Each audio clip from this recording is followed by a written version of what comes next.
Brayden Maynard from Collingwood Magpies has been sent straight to the tribunal, which means it would most likely be a 3-week suspension for his bump on Angus Brayshaw. But as we know, tonight, Tuesday night, as I'm recording this, Maynard is free to play. The Collingwood lawyers were successful in arguing that Maynard had no other option but to brace for impact when he hit Brayshaw. Although the Pies have the week off, Maynard is available to play the week after.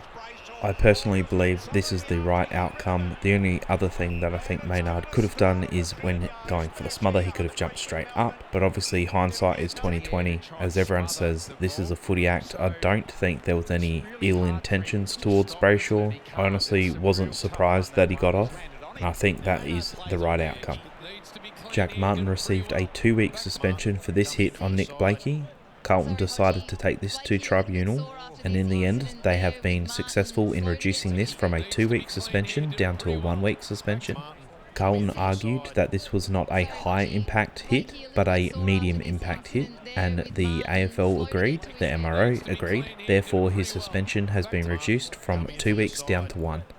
I think 2 weeks is about right. I'm not upset that it's downgraded to 1. I think that's fine. It's a cowardly act. It's definitely not a footy play. Has no reason to be in the sport. I think missing the final against Port Adelaide is very important, so I think he has learned his lesson.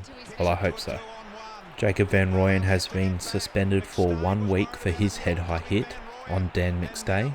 The AFL actually haven't released what the contact is, but I'd say it's a careless conduct, high impact. So I think a week is about right for me. It didn't look like there was too much in it, but he did get him head high and he's overrun the ball. So yeah, definitely a suspension for me, and 1 week is about right.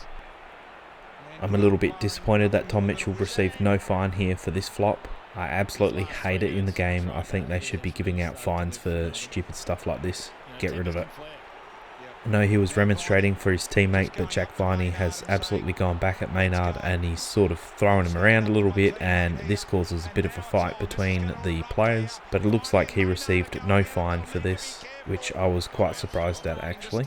Usually they hand these fines out like no one's business. Thank you to the person who pointed out that this was actually McInerney, not Melican, my bad. But I'm glad to see no fine or suspension has been for this tackle. It was paid a free kick. It looks like his shoulder makes contact with the ground, and I don't think his head makes contact with the ground. Therefore, just a free kick is fine. Anyway, that's it. Just a small amount of games this week, so obviously the suspensions video isn't going to be very long. And again, next week there's only 2 games on, so the suspension video is going to be quite short. But thank you for watching. If you like these update videos, please do subscribe and like, and I'll see you next week. Thanks for watching.